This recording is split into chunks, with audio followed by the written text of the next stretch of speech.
আমার পলি যদি কিছু করেও থাকে, এখন আমি বুঝতে পারছি সে ওর বুদ্ধিতে করেছে। আর আপনার ছেলে তো কচি খোকা, না?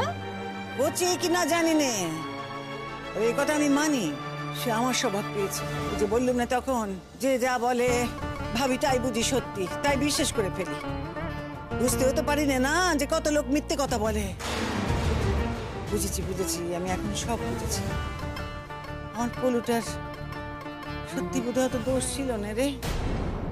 এই মেয়েটা বলে বলে বলে বলে তার মাথাটি খেয়েছে, তাকে দিয়ে খারাপ খারাপ কাজ করিয়েছে।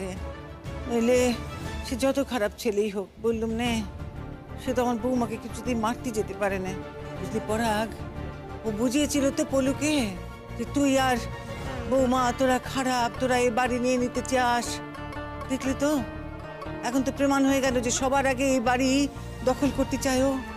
আমি না ভাবতেও অবাক হয়ে যাই, যেটা জেল খাটা আসামি,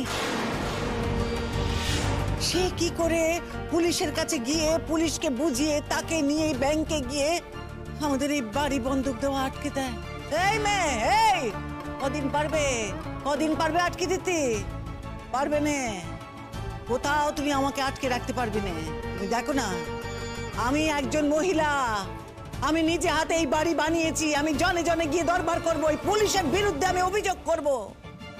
তোমার কথায় না, আমার নিজের বাড়ি, নিজের ঘর, আমার প্রয়োজনে, আমার বিপদে আপদে আমি তো বিক্রি করতে পারবো না, বন্ধক দিতে পারবো না। মজা পেয়েছো? আমিও দেখি তুমি কত দূর যেতে পারো, কত দরজায় দরজায় তুমি ঘুরতে পারো। নিয়ে যাবে বৌমা, আমাকে নিয়ে যাবে বড় পুলিশের কাছে, সেইখানে গিয়ে আমি দরবার করব। তোমার এত বড় কীর্তি তার কি করে মূলে নষ্ট করতে হয় সে আমার জানা আছে, দাদা, সব করবো আমি। কিন্তু মা, আমার সঙ্গে তো চ্যালেঞ্জ লড়ে লাভ নেই।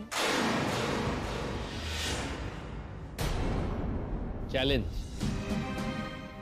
তুমি ঠিকই বলেছো প্রতীক্ষা, তোমার মতো মেয়ের সঙ্গেই কিন্তু চ্যালেঞ্জটা লড়া যায়। একটা সময় জানো তো, আমি তোমাদের কথায় খুব প্রভাবিত হয়েছি। প্রভাবিত হয়ে আমার জীবনে অনেক অন্যায় কাজ করেছি, অনেক অসৎ কাজ আমি করেছি। শিমুলকে আমি সেই সময় আমার কাছে আসতে দিইনি, ওকে দূরে সরিয়ে দিয়েছি আমার জীবন থেকে। অনেক অন্যায়, অনেক অত্যাচার আমি করেছি ওকে। সেই জীবনটা কিন্তু আমার মনে আছে প্রতীক্ষা। আর আজকে দেখো, এই শিমুল আমার জীবনটা আমূল পাল্টে দিয়েছে। এত কিছুর পরে ও আমার পাশে এসে দাঁড়িয়েছে। আমি আজকে ভালো আর মন্দের তফাৎটা বুঝতে শিখেছি। সেই জীবন আর এই জীবন, এই দুয়ের তফাৎ কিন্তু আমি নিজের চোখে দেখেছি প্রতীক্ষা। সেই জন্য আজকে যখন আমার জীবনে এই সুযোগটা এসেছে, এই সুযোগ আমি হাতছাড়া করব না। তোমার মতো একটা নিকৃষ্ট মানুষের জন্য তো একেবারেই নয়। এবং আর একটা কথা আমি তোমায় বলে দিচ্ছি প্রতীক্ষা, তুমি মন দিয়ে শুনে নাও। আমি নিজে যেমন নিজেকে সংশোধন করেছি, অন্ধকার থেকে আলোর দিকে এসেছি, আমি কিন্তু একইভাবে আমার ভাইকেও অন্ধকার জীবন থেকে আলোর দিকে নিয়ে আসব। তার জন্য আমি যত দূর যেতে হয় যাব।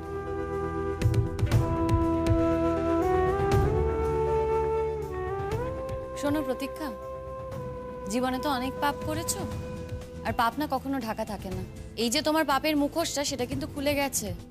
আর একটা কথা বলি, অনেক তো হয়েছে, অনেক সহ্য করেছি। আমি কিন্তু কোনোদিনও ভাবিনি তোমার ক্ষতি করব,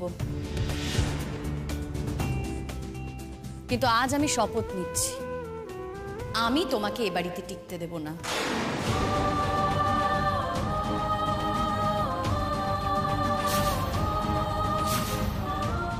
হ্যাঁ প্রতীক্ষা, কান খুলে শুনে রাখো, এ বাড়িতে আমি তোমায় টিকতে দেব না। কারণ তুমি যদি এ বাড়িতে টেকো না, এই সংসারটা টিকবে না। কারণ এই সংসারে তুমি কাউকে ভালোবাসো না। কাউকে যদি ভালোবাসতে তাহলে আমি বুঝতাম। তুমি নিজের হাজবেন্ডকেই ভালোবাসো না। তুমি যদি পলাশকে সত্যি সত্যি ভালোবাসতে না, তাহলে হয়তো পলাশের এই দিনটা আসতো না। যত পাপ কাজ করেছো, সেই পাপ কাজে তুমি সাথ দিয়েছো। কই কখনো তো ওকে বলনি যে না এসব তুমি করো না? বলেছো? কোনো দিনও বলনি। তাই আমি তোমাকে বলছি প্রতীক্ষা, অনেক হয়েছে, আর না। তুমি জানো তো আমি কি করতে পারি, আশা করছি তুমি জানো। তাই তোমাকে পরিষ্কার করে বলছি, আমার সাথে চ্যালেঞ্জ করো না, কোনো সুবিধে হবে না। হ্যাঁ হ্যাঁ জানি তো, তোমার এখন অনেক বড় বড় মাথা আছে পাশে।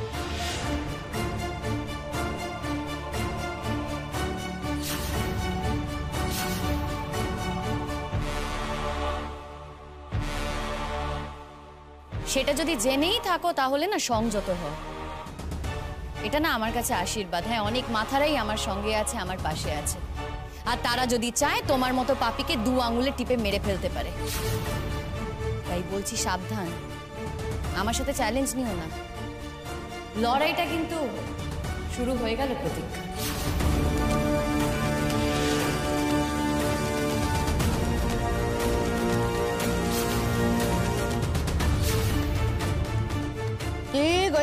ঠিক হয়েছে, বেশ হয়েছে।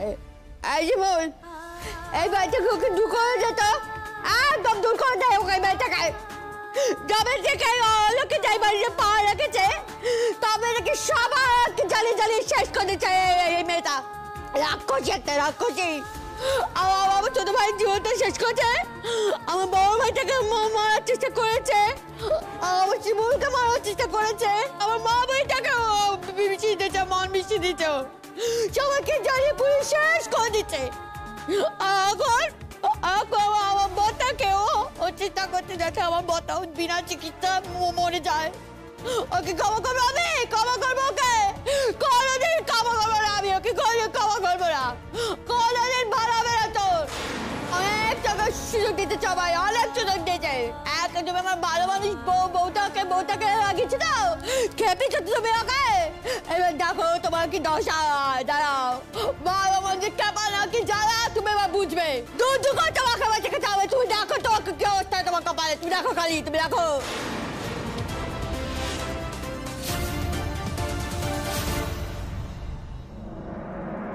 বলছিলাম কি, আপনার মনে আছে তো বোধহয় আমার ছেলে মেয়েদের বিয়ের সময় কিন্তু এখান থেকে কিছু কিছু গয়না নিয়েছিল। আচ্ছা আচ্ছা, সেই সমস্ত গয়নাও এনেছি। দেখুন আসলে কি বলুন তো, আমাদের কালে আমাদের বাপের বাড়ি থেকে যে সমস্ত গয়না দিয়েছিল না, সেটা ভারী ভারী সোনার গয়না।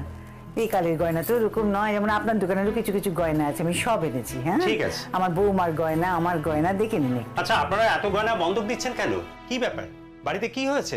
আর বলবেন না, আমার জামাইটার ভারী অসুখ, তার চিকিৎসার জন্য একেবারে জলের মতন পয়সা খরচ হয়ে যাচ্ছে।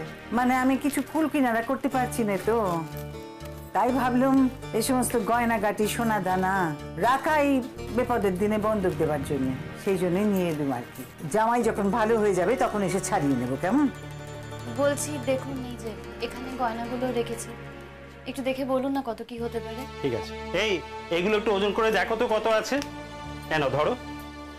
তবে একটা কথা, কিন্তু এই সোনাগুলোই কিন্তু অনেক পানটান আছে, সেগুলো কিন্তু বাদ যাবে। আর আপনারা জানেন তো বন্ধকের হিসাব কিন্তু আলাদা। আপনারা যদি এই সোনাগুলো বিক্রি করেন তার একটা দাম পাবেন, আর যদি এগুলো বন্ধকই রাখেন তাহলে। আরে না না না, ও কি কথা, সোনা বিক্রি করতে যাবো কেন? আগে বন্ধক দিই, দেখি আপনি কি দাম বলেন, তারপরে বিক্রির কথা ভাবা যাবে। অত সহজে কি সোনা কেউ বিক্রি করে নাকি? মেয়েদের ক্ষেত্রে কি হয়, বেশি বয়সে বিপদে পড়লে সোনাই তো তখন কাজে দেয় না। দেখুন না, যদি সোনাগুলো না থাকতো আপনার দোকানে এসে দাঁড়াতে পারতুম না তো। ভবিষ্যতে আবার কোনোদিন যে বিপদে পড়বো না কে বলতে পারে, তখন তো এই সোনাই কাজে লাগবে। একবার বিক্রি করে দিলে তো সোনা আর নতুন করে গড়ানো যায় না। আর এখন যা সোনার দাম, বাপরে বাপরে বাপরে বাপ, আমাদের পক্ষে কি ওর সোনা নতুন করে আর গড়ানো সম্ভব নয়। তাই জন্য বন্ধকই দেবো ঠিক করলাম। আপনি বলুন দেখি, বলুন কত দিতে পারবেন বলুন। কি ওজন করলি? আর ওজনটা কর। হ্যাঁ দাদা, ওজন করছি। আইসমন, আমার গয়নাগুলো দিয়ে দে না রে, আমার তো গয়না প্রতি কিছু লাগবে না। ওই গয়নাগুলো দিলে না এটা বেশি টাকা পাওয়া যাবে। কি বলছিস বল? পুতুল দি, আমরা তো আছি, তোমাকে কে ভাবতে বলেছে বলো তো, আমরা দেখে নিচ্ছি, তুমি চুপ করো না। সে তো দেখ, কিন্তু আমি বলছি যে সেই গয়নাগুলো একটু বেশি টাকা পাওয়া যাবে, সেই টাকা হাসপাতালে দিয়ে দিলে স্যারকে ছেড়ে দেবে। আর যদি না টাকা দিতে হয়, যদি না চাই স্যারকে, কি হবে তখন? দাঁড়াও না, দেখি না কি হয়, গিয়ে হসপিটালে দরবার করব, যদি ওর একটু দয়া ধর্ম করে। জানো তো মা, ওই যে সুচরিতাদির বন্ধু আছে না যিনি টাকা দিয়েছিলেন, ওনার কাছে টাকার কথা বলা হয়েছে। উনি আসলে একটু বাইরে গেছেন, তাই 2-3 দিন সময় লাগবে টাকা দিতে। 2-3 দিনের ব্যাপার তো, দেখা যাক কি হয়। বৌমা, তুমি বলছো বটে 2-3 দিনের ব্যাপার, কিন্তু 2-3 দিনের ব্যাপার হলে তো জামাইকে আরো 2-3 দিন সেখানে রেখে দেবে না? তার মানে ওই 2-3 দিনের টাকাও আবার তারা নেবে। কি করবো বলো তো মা, এছাড়া তো কোনো উপায়ও নেই, কোনো রাস্তাই তো নেই। এই জন্যই তো চাইছিলাম যাতে বাড়িটা বন্ধক দিতে পারি, কিন্তু সেটাও তো হলো না। না, আর কি করবো বলো তো? 2-3 দিনের যদি বেড ভাড়া দিতে হয় দেবো, এছাড়া তো কোনো রাস্তা নেই। কি করি আর, কোনো অপশনও তো খুঁজে পাচ্ছি না। তুমি যে বললে ওই যে কি দরবার টরবার করবে, তাই দিয়ে কখনো হতে পারে, কখনো হয়? চেষ্টা তো করি মা, দরকার হলে লিখিত দিয়ে আসবো যে 2-3 দিনের মধ্যে টাকা দিয়ে দেবো, সাইন করে আসবো, এটা বললে যদি পেশেন্টকে ছেড়ে দেয়। কোনোদিনও হয় তাই, কখনো ছাড়ে নাকি? দেখি না কি হয়, দেখা যাক। দাদা বলুন। হ্যাঁ, এই যে আপনাদের মোট দাঁড়ালো 12 ভরি। এই 12 ভরি সোনার ওপরে আপনাদের বন্ধকি টাকার হিসাব করা হবে। আর জানেন তো, বন্ধকিতে কিন্তু পুরোপুরি টাকা দেওয়া হয় না, একটা % দেওয়া হয়। তা দাদা আপনার হিসেবে কি হয় সেটা যদি একটু বলেন, একটু বাড়িয়ে দেবেন। না না, বাড়িয়ে দিয়ে তো আমার কোনো লাভ নেই। আমি তো ব্যবসা করতে বসেছি নাকি? বুঝতে পারছি আপনারা বিপদে পড়ে এখানে এসেছেন, কিন্তু কি বলুন তো, সবাই বিপদে পড়েই আমার কাছে আসে। আচ্ছা ঠিক আছে, আপনার হিসেবে কি হচ্ছে সেটা তো বলুন।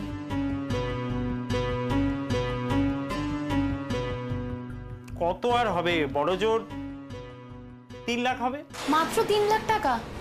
এখন সোনার দাম কত করে বলুন তো? কি মুশকিল, নতুন সোনাতে করে হিসাব হচ্ছে না। আপনি শুধু শুধু এই কথাগুলো বলছেন। আর তাছাড়া আমি কি নতুন সোনা নিচ্ছি না তো, আমি তো পুরনো সোনা পাচ্ছি। আর তাছাড়া এই সোনাগুলো তো একদম মানে পুরো ফনফনে পাতলা, আর এগুলো তো মানে পুরো পানে ভর্তি, এতে কোনো ভালো সোনাও নেই। আর যেটুকু সোনা আছে, সোনার কোয়ালিটি একদমই ভালো।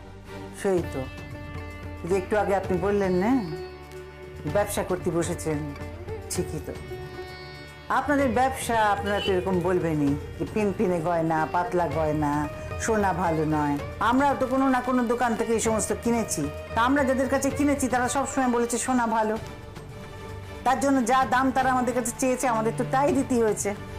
ফলে আমরা জানি গয়না ভালো।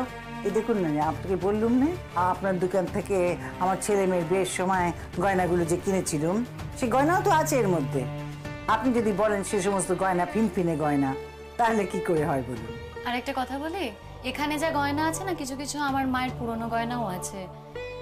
মায়ের পুরনো গয়না মানে বুঝতেই পাচ্ছেন, আমার বিয়ের সময় পালিশ করে দিয়েছিল, তাই সেই গয়নাগুলো ফিনফিনে কথা কিন্তু বলতে পারবেন না। পুরনো গয়না বুঝতেই পাচ্ছেন, সব গয়না কিন্তু খারাপ না। দেখুন, ব্যবসাটা তো আমি করছি, আপনারা আমার দোকানে এসেছেন, তাই তো? আমার পক্ষে কিন্তু এর বেশি একটু বাড়ানো সম্ভব না। মানে ম্যাক্সিমাম 3 লাখ টাকা করে দিচ্ছি। হ্যাঁ, তার বেশি কিন্তু আমি একটা পয়সাও দিতে পারবো। ও মা, এটা বলছে বড় জোর 3 লাখ দিতে পারে, তাতে আমাদের কিছু হবে? কি করে হয় বলো তো মা?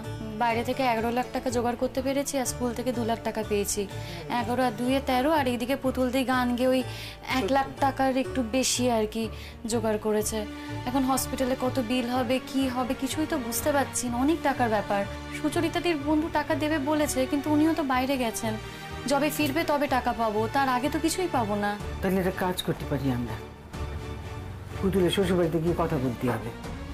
দেখো, সত্যি তো সমস্ত দায়িত্ব তো আমাদের একার নয় গো বৌমা। মা আমার শ্বশুরবাড়ি গিয়ে কথা বলবে, এখন তারা যদি বলে তাদের কাছে টাকা নেই, তখন কি করবে? আরে টাকা নেই বললে তো হবে না, নিজের ভাই তো, দায়িত্ব তো নিতে হবে খানিকতে।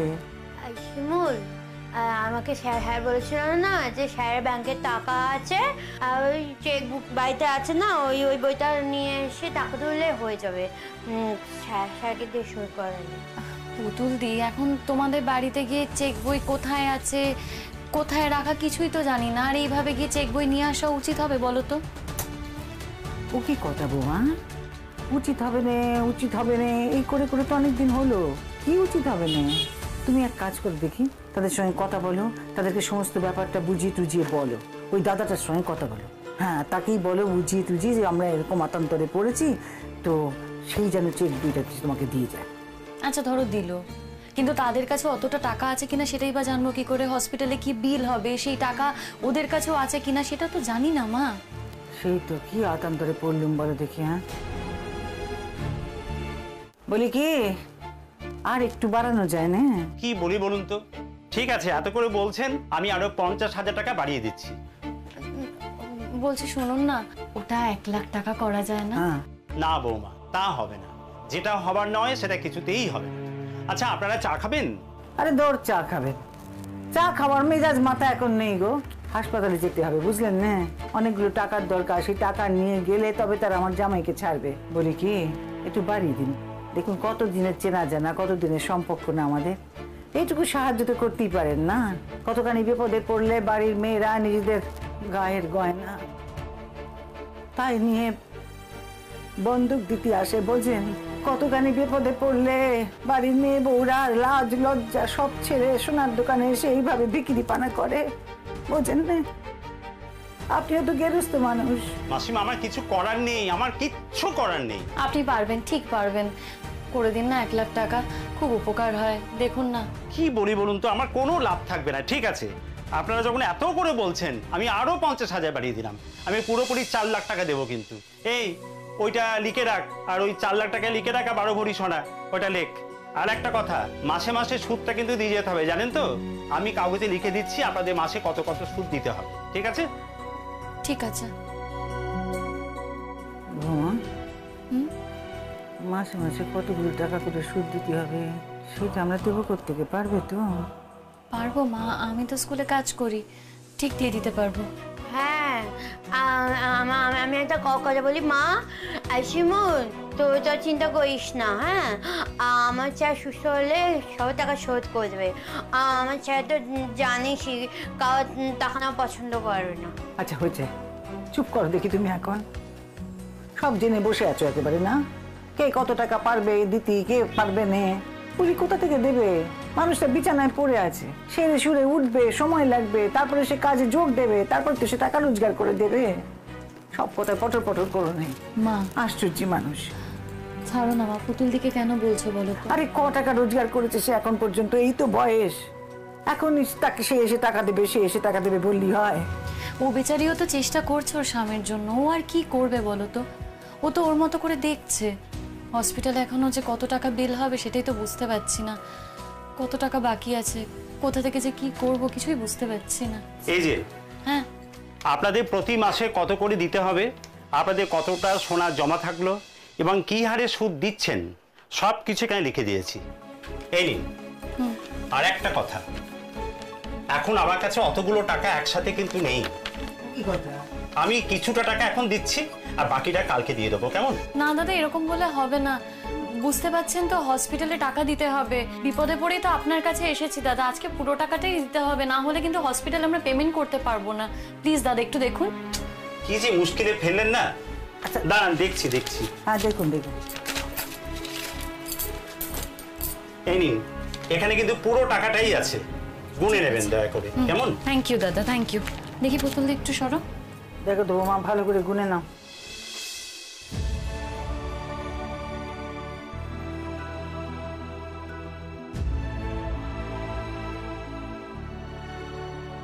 জানলে বৌমা, অনেক স্মৃতি মনে পড়ে যায়। এই যে টাকাগুলো গুনছো, যে সমস্ত গয়নার বিনিময়ে, তোমার আমার বাবার দেওয়া গয়না, মায়ের দেওয়া গয়না, যাকে বলি কি, আমাদের পক্ষে যত তাড়াতাড়ি সম্ভব আমরা টাকা পয়সা দিয়ে সমস্ত গয়না ছাড়িয়ে নেব, কেমন? ঘরের লক্ষ্মী আমার বৌমা, তার গয়নাও বন্ধক রাখলেন। করতে নেই লক্ষ্মী কুপিত হন, একটু যত্ন করে রাখবেন। হ্যাঁ, সাদের গয়না তো আমাদের, একটু যত্ন করে রাখবেন। নিয়ে যাবো তাড়াতাড়ি।